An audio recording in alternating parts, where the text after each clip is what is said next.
Hi, everyone, and welcome back to another episode of Productivity Hacks. I'm your host, Jasmine, and I am so glad you're here. I'm celebrating this week as I took the big step of incorporating my company rather than staying as a sole trader. That's how the UK works. Not sure about other countries for my international listeners, but a good friend asked me why I did this today. And the reason I did this is because I want to build for future scale. I've got big visions, big plans. I want to show myself and the world that I'm serious about this. The plans may take a while to come to fruition, but you are very welcome to join me for the ride. I chose the name Zest Productivity Limited because having a zest for life means approaching life with enthusiasm, energy, and a genuine passion for living. It's about embracing each day with a sense of purpose, curiosity, and joy. And people who have a zest for life find excitement in both big adventures and simple pleasures, staying motivated by their values and goals. Adopting this zesty mindset encourages resilience, positivity, and an appreciation for the present moment, helping to make life's challenges feel more manageable and its successes more fulfilling. So if I can get more of this myself and help others increase their zestiness, then that would be a job well done for me. So if you want more of this zestiness, keep with me. I'm so glad we've connected.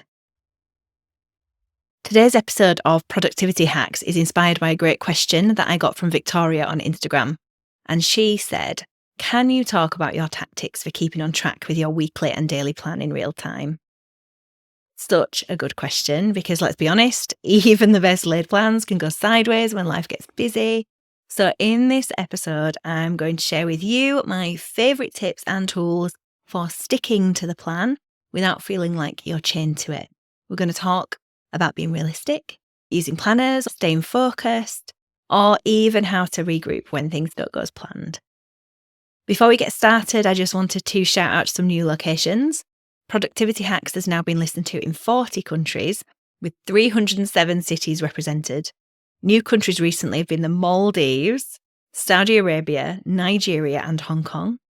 Get in touch if you want a shout out, and I'd love to Google your hometown.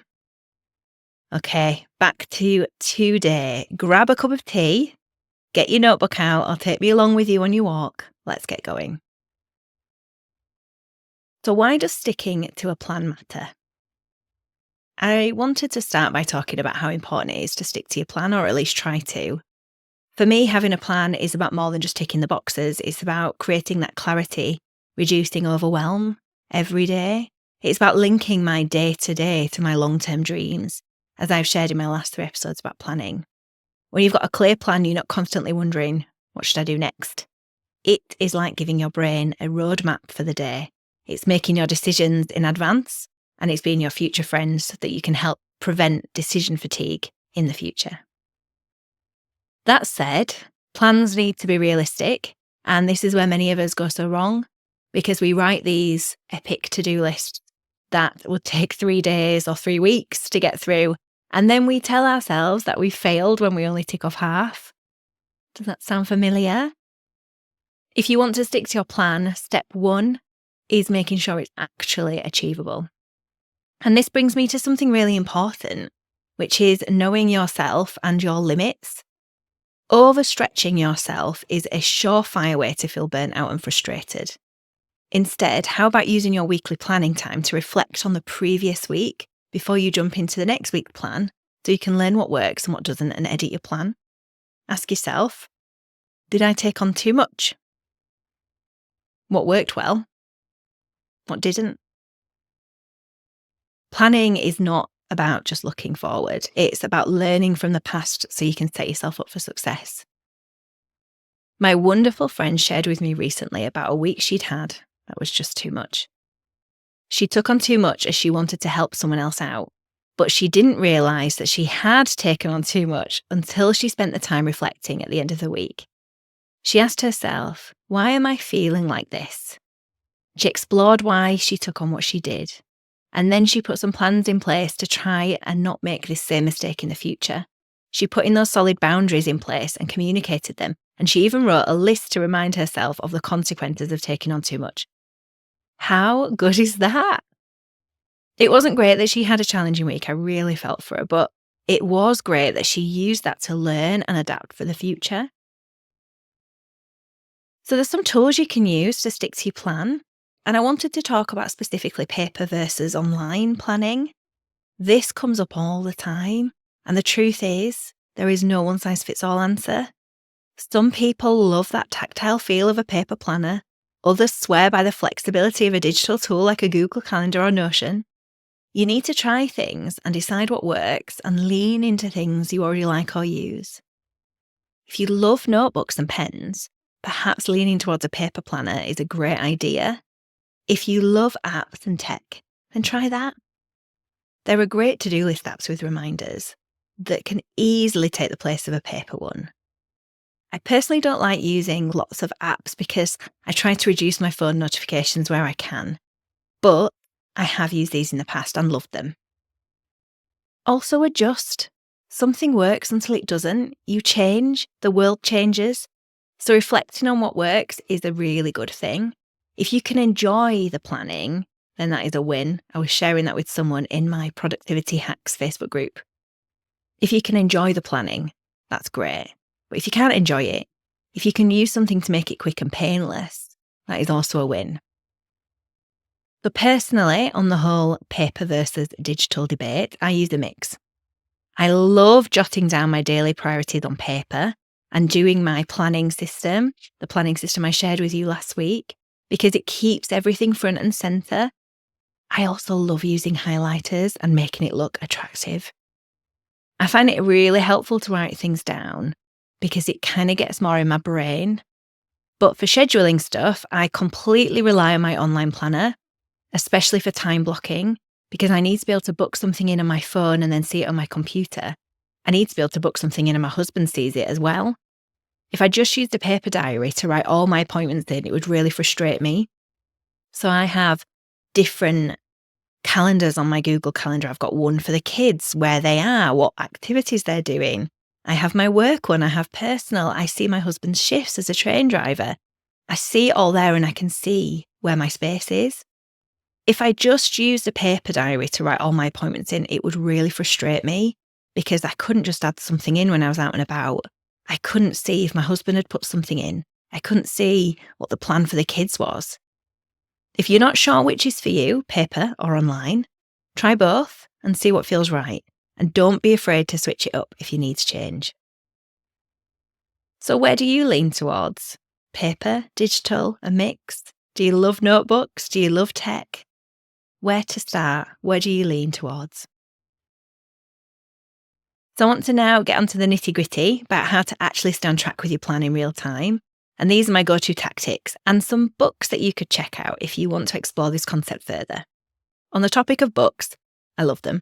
But next week, I'm going to be sharing the books that have changed the way I live and work. So check out that episode when it launches. So I have 5 things to share with you. Number 1 is Eat the Frog.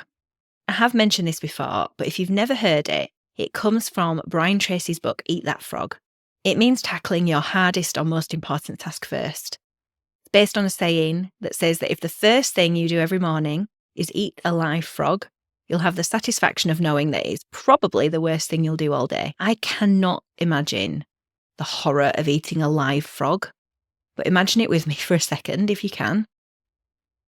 Think of how you'd feel about the rest of your day if you'd got that over and done with.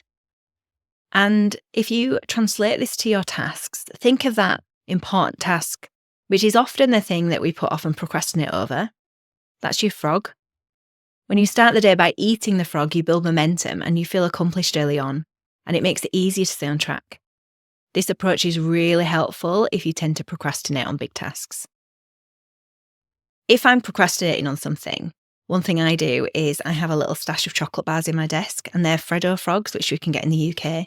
They're just little chocolate bars, but they're frogs, and it is a reminder to eat that frog. I also had a little soft toy frog on my desk, but my little 7-year-old Jamie has adopted it, and it's now his frog. So my little frog now lives in his bedroom, but at least it's loved. The second method or technique I wanted to share with you is the Pomodoro technique. I have also mentioned this before, but it is so good, and so many people tell me how much of a game changer this is. So it was introduced by Francesco Cirillo, and it is a game changer for focus. You work 25 minutes and then you take a 5-minute break, and it's perfect for breaking those big tasks into manageable chunks and keeping procrastination at bay. Plus, those little breaks keep your energy up. If you're new to the Pomodoro technique, there are lots of apps to get you started, or you can just use a simple timer. I've recently discovered a great company which sell these amazing candles which burn for 30 minutes, which is a novel way to help you keep that focus for a stint of time. And there's something about the flame that makes it even deeper, if you know what I mean. I like them to sprint with something or to focus when I journal. They are brilliant. I'm not going to say much more, but message me if you want info. I will be having the owner of this business onto the podcast this year, so watch this space. Some of my lovely coachees have had these as gifts from me recently, as have most of my family, because I am a big fan. Number 3 is habits and routines, because a lot of sticking to your plan comes down to your habits. For example, if you make it a habit to plan your day the night before, you're less likely to wake up feeling scattered. Or if you always work with a 10-minute focus session, it becomes second nature. Books like Atomic Habits by James Clear can offer excellent insights into building habits that stick. And that is one of the books that's going to feature next week. Number 4 is schedule yourself. Time blocking is so powerful because instead of just writing down the tasks, you give them a specific time slot in your day. You add it to your diary, your calendar, or your planner like a meeting. It forces you to be really realistic about what you can actually get done, and it reduces that decision fatigue. Plus, having a set schedule makes it easier to say no to things that aren't as important and you don't have time for. Number 5 is minimize distractions. And this is a big one, and I'm going to really try and not go off on a rant. Turn off your notifications, close unnecessary tabs, and let people know you're unavailable. Protecting your focus is key to sticking with your plan. And I would go so far to say to think about your notifications even when you're not having a focus sprint. I made the decision last year to be really selective about my notifications on my phone, and I regularly review it. I want to go to my phone when I want to, not when it summons me. And if you struggle with this, Deep Work by Cal Newport I've heard is a great resource for learning how to create a distraction-free environment. I haven't read it myself, but I do love his other books, and this is on my long wish list for books. So which one of these 5 will you try next? Eating the frog, the Pomodoro technique, looking at your habits, scheduling yourself, or looking at minimizing your distractions? Write it down somewhere, add it to your plan, your to-do list, tell someone you're going to do it, and ask for that accountability. I also want to touch on something that's often overlooked when thinking about planning, and that is scheduling high-quality leisure time. It is so easy to fill every gap in your diary with work, but taking time to recharge is just as important. Think about activities that genuinely refresh you, whether that's reading, spending time with family, going for a walk. Cal Newport talks about high-quality leisure in his book, Digital Minimalism, and it really challenged me to think about the downtime I have and if I'm using it the best way for me. When you have meaningful downtime, meaningful rest, you'll be much more focused and productive during the hours that you work and be able to stick to the plan. So what leisure do you consider high quality? What stuff really fills your cup? What's coming to mind now? Are you doing enough of it?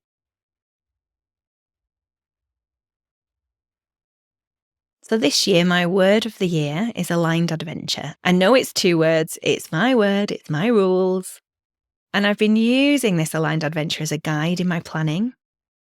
Every month I ask myself 2 questions. What am I doing to get to know myself better so I can align with my values and goals? And what adventures will I have this month? For me, planning isn't just about productivity. It's about making sure my plans reflect who I am and where I want to go. Keeping planning personal and practical helps it feel more meaningful. When I sit down to plan, I'm not just writing tasks. I'm making sure my actions align with my vision for 2025. This alignment keeps me motivated and grounded, even when things get busy. Or it pulls me back to what's important when I've got too busy. How can you keep your planning personal? How can you align it with your word for the year? If you haven't got a word or want to explore your word more, have a listen to episode 10 to help you do this.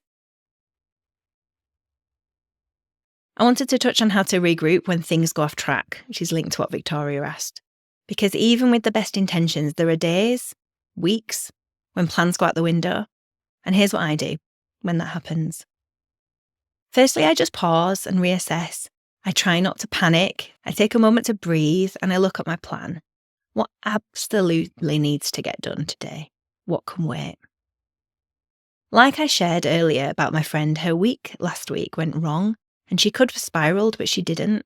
She stopped, assessed, reflected, learned, and this week she took the steps to make sure it didn't happen again, to rest and recuperate. Also, adjust your expectations. Sometimes you just have to let go of a few tasks and focus on the essentials, and that is okay. I did this in December. I spent some time thinking about what I needed to do in December before I finished for Christmas, and I was super clear about my main priorities, but I realised I'd planned too much. So I reassessed. I deleted things off the list or I moved them to January. I decided to finish working earlier and have a longer break in December as well. The benefits of working for yourself. There are lots of challenges, but I will lean into the benefits all I can. And the other thing I do, if my plan has gone out the window, is I try to finish strong. Even if the day didn't go as planned, I end it by doing something productive or uplifting. Could be a really small win, like tidying my workspace or prepping for tomorrow. The main thing is to draw that metaphorical line. The past is gone. You can't get back the day, but you can have a great evening doing things you want or need to do to reset and then start tomorrow afresh. So how do you recover when your day goes off track? What tip are you going to take from this next time? Okay, so there you have it. My favourite tactics for sticking to your plan and staying on track in real time. Remember, it's not about being perfect. It's about being intentional and flexible. Before we wrap up, I want to hear from you. What's one change you could make this week to help you stick to your plan? Thanks so much for listening. If you enjoyed this episode, please subscribe, leave a review. It honestly thrills me when I see one more subscriber. Share it with a friend who might need a little productivity boost if you think that it might help. And don't forget to tune in next week. I've got a great episode lined up about the books that have changed the way I live and work. Until then, have a productive and balanced week.